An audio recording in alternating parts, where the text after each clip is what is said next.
Doctor Asif নজরুলের সাথে সুইজারল্যান্ডে আওয়ামী লীগের নেতারা, আওয়ামী লীগের সন্ত্রাসীরা যে অসৌজন্যমূলক আচরণ করেছেন তার প্রেক্ষিতে জনাব তারেক রহমান এবং আমিরে জামাত ইসলামী দলীয়ভাবে ডক্টর আসিফ নজরুলের পক্ষে যেভাবে অবস্থান নিয়েছেন এবং তাকে হেনস্থাকারীদের বিরুদ্ধে যে বার্তা দিয়েছেন, যে বিবৃতি দিয়েছেন, এটা অত্যন্ত তাৎপর্যপূর্ণ।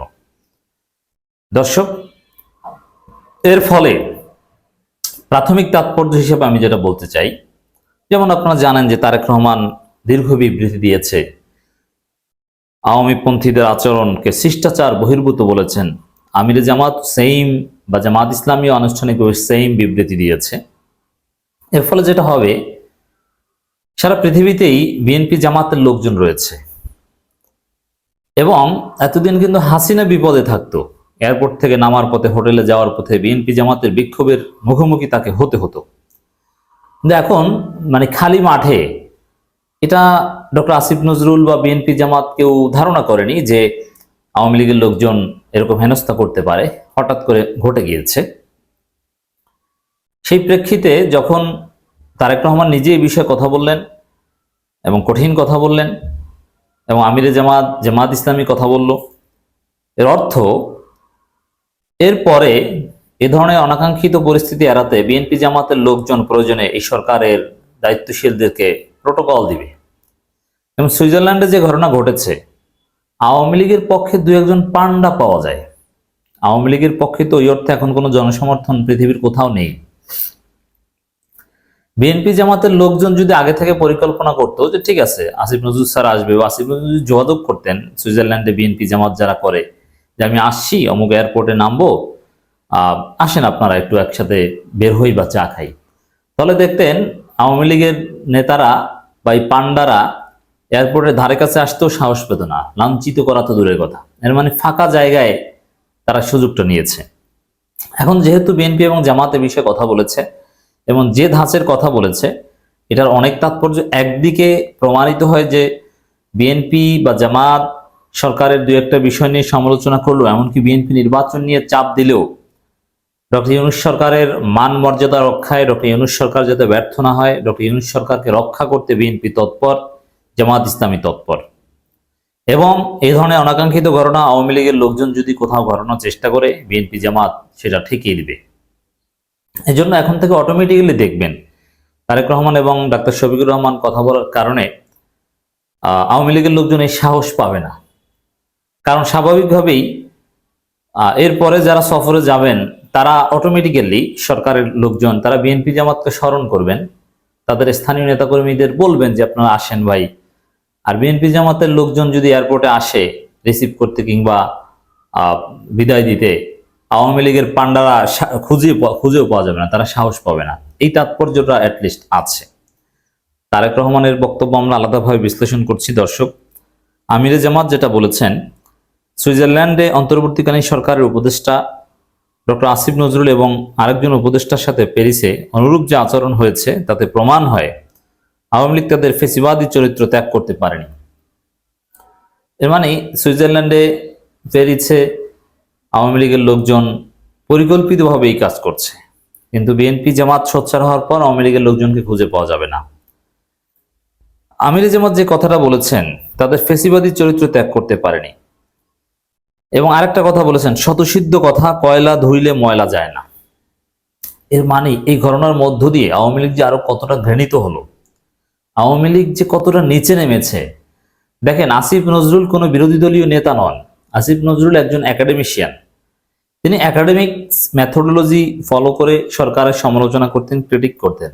তাদেরই আওয়ামী লীগকেই যারা রক্ষা করেছে সেই প্রথম আলোতে কলাম লিখতেন এবং শেখ মুজিবের ভূয়সী প্রশংসা করতেন আসিফ নজরুল। সেই আসিফ নজরুলের সাথে যে অশোভন আচরণ আওয়ামী লীগের লোকজন করেছে, তারা যে কতটা নীচ, তারা যে কতটা খারাপ, কতটা অসভ্য, অশিক্ষিত, মূর্খ, তাদের ব্যবহার যে কতটা চামারের মতো, এটা সারা পৃথিবী দেখলো। ভিডিও আকারে ছড়িয়ে দেওয়ার মধ্যে আসিফ নজরুল কি কিছু হবে? আসিফ নজরুলকে উপদেষ্টা পদ থেকে সরে যেতে হবে এই লাঞ্ছনার ফলে? না সরকারের উপর আলাদা কোনো চাপ পড়বে? কিছুই না। বরং আওয়ামী লীগের লোকজন, তাদের প্রতি ঘৃণা আরো বেড়ে গেল। দু একজন সুশীল যারা আওয়ামী লীগের বিচারের দাবিতে একমত হলো নিষিদ্ধের পক্ষে ছিল না, যে না ঠিক আছে এরা রাজনীতি করুক, এই ধরনের আচরণের ফলে তারাও ক্ষিপ্ত হয়ে যাবে। তরুণ প্রজন্ম থেকে শুরু করে যারা আওয়ামী লীগের বর্বরতা দেখেনি তারা আরেকবার দেখলো। এটা পুরোটাই আওয়ামী লীগের জন্য ক্ষতি। আসিফ নজরুল বা অন্তর্বর্তীকালীন সরকারের কিচ্ছু হবে না, বরং তিনি আরো মজলুম সিম্পিতি পাবেন। দেখেন, আসিফ নজরুল সাহেব কিন্তু জামাতপন্থীদের কাছে যথেষ্ট সমালোচিত হয়েছিলেন, কিন্তু এই ঘটনার পর ডক্টর আসিফ নজরুল এখন সবার সিম্পিতি পাচ্ছেন। এই ঘটনাতে ডক্টর আসিফ নজরুল এবং অন্তর্বর্তীকালীন সরকারের লাভ, আর আওয়ামী লীগ আরো পচে গিয়েছে, আরো ঘৃণিত হয়েছে, আরো সমালোচনার পাত্র হয়েছে। আমির জামাত এই কথাটাই মূলত বলে দিয়েছেন যে আসলে কয়লা ধুইলে ময়লা যায় না, মানে আওয়ামী লীগ ওরা সোজা হবে না, দ্যাট মিনস ওদের রাজনীতি করার কোনো সুযোগ দেওয়া যাবে না, ওরা ভালো হবে না, ওদের চরিত্র এটাই থাকবে। ওরা একটা গণহত্যা চালিয়েছে, ওদের এখন চুপচাপ থাকা দরকার, অনুতপ্ততা বোধ দরকার, ধীরে ধীরে এক পর্যায়ে মানুষ যদি গ্রহণ করে। কিন্তু না, এদের ধৃষ্টতাপূর্ণ আচরণ দেখেই যাচ্ছে। এমনকি হাসিনা ট্রাম্পের ছবি নিয়ে মিছিল করতে বলছে। কতটা নিচু প্রকৃতির থার্ড ক্লাস ব্রেইনের লোক হলে এই ধরনের কথা বলতে পারে। দর্শক, জামাত ইসলামী আনুষ্ঠানিকভাবে এটার প্রতিবাদ করেছে। আইন উপদেষ্টা ডক্টর আসিফ নজরুলের সঙ্গে অসৌজন্যমূলক আচরণের নিন্দা ও প্রতিবাদ জানিয়েছে মিয়া গোলাম পরোয়ার। অন্তর্বর্তী সরকার আইন উপদেষ্টা অধ্যাপক আসিফ নজরুলের সঙ্গে অসৌজন্যমূলক আচরণের নিন্দা ও প্রতিবাদ জানিয়ে বাংলাদেশ জামাত ইসলামের সেক্রেটারি জেনারেল সাবেক এমপি অধ্যাপক মিয়া গোলাম পরোয়ার এক বিবৃতি প্রদান করেছেন। বিবৃতিতে তিনি বলেন, বিদেশের মাটিতে নিজ দেশের সরকারের একজন উপদেষ্টার সঙ্গে শিষ্টাচার বহির্ভূত আচরণ শুধু অনভিপ্রেতই নয়, আমরা দেশ ও জনগণের মর্যাদার উপর প্রচন্ড আঘাত। এর দিন শেষে পচলো আওয়ামী লীগ। তিনি আরো বলেন, 7 নভেম্বর বৃহস্পতিবার স্থানীয় সময় সন্ধ্যায় ফ্রান্সে যাওয়ার পথে সুইজারল্যান্ডের জেনেভা এয়ারপোর্টের সামনে আসিফ নজরুলের সঙ্গে কতিপয় দুষ্কৃতিকারী উদ্ধত ও অশোভন আচরণ করেন এবং দলীয় স্লোগান দিয়ে থাকেন। আমরা এই অনভিপ্রেত ঘটনার নিন্দা ও প্রতিবাদ জানাচ্ছি। এই ঘটনার সাথে সংশ্লিষ্টদের শনাক্ত করে আইনানুগ ব্যবস্থা গ্রহণের আহ্বান জানাচ্ছি। ওদের ভিসা পাসপোর্ট বাতিল করার চেষ্টা করতে হবে। ওই দেশের মিশনকে বলে দিতে হবে যে ওরা কেন এই আচরণ করলো। দর্শক, জয় বাংলা স্লোগান দেয় এরা। দেখেন, জয় বাংলা এখন কাদের স্লোগান? জয় বাংলা স্লোগানের পক্ষে দুই একজন লোক যারা বলে, তারা এখন তো মনে হয় জয় বাংলার পক্ষে বলবে না। জয় বাংলা হচ্ছে খুনিদের স্লোগান, বেয়াদবদের, অসভ্যদের স্লোগান। এই জয় বাংলা কোনো মুক্তিযুদ্ধের স্লোগান নয়, কোনো বাংলাদেশের স্লোগান নয়। জয় বাংলা স্লোগান দিলে তার চাকরি থাকে না, ওএসডি হয়, তারপরে বাধ্যতামূলক অবসরে যায়। কারণ এই জয় বাংলা হচ্ছে খুনিদের স্লোগান। এই জয় বাংলা স্লোগান দিয়েছে, এতে কার কি হয়েছে? সরকারের কিছু হবে? বিরোধী বিএনপি জামাতের কিছু হবে না? ক্ষতি যা হওয়ার আওয়ামী লীগের হয়েছে। তো ওরা মাথা মোটা, ওদের মাথায় কাজ করে না।